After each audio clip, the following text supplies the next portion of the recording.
El torneo está organizado por el nombre de Zonder Bolas Team, junto con Tiroloco Bolas Team. Es un torneo que nos organizando AWE, Jawebs. Mañana, a noite, já sábado à noite, aqui na mês na Centro de Barrio Playa Babou. A ideia do torneio é para nós dar um fundo, vai representar a Aruba na Coração também.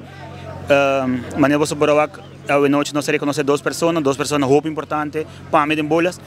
Prometo ao senhor Edmond Trump, que é um jogador de Shotas Bolas Team. Está outro mesmo time não promete que sei, é um cabalheiro que anytime começar a dizer em bolas, está outro tem para ajuda, está cada Marduganan, está vai carnaval, bincas Marduga, sigue trai de schedule, sit em campo na última hora, está correndo de outro para mim, está outro ainda que para mim está merece de award reconhecido.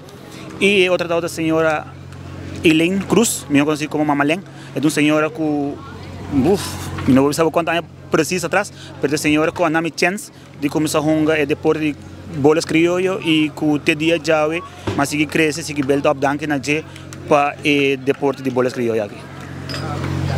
Boa última palavra na Johnny? Seguro, se a última palavra danke para começar na 24 horas para estar presente e também me quero para o povo de Aruba bem gosta de duche vegan de bolas, vegan caliente. Amanhã à noite, ainda vou chegar à noite, a última vez que começar a programar para começar 10 horas e meia, vou ter um ticket chance ainda para chegar, senão amanhã à noite já sabe que começar 17 horas e meia, a última vez que começar 18 horas e meia, e já sabe que começar 17 horas e meia, e a última partida disponível para começar 1 hora e meia. O Ega tem várias cochinas, mas não vou bom sorte, nós temos um DJ tremendo, botando música ambiente que não, você mais que welcome a Aruba para vir e gosta de deporte de bolas criollas.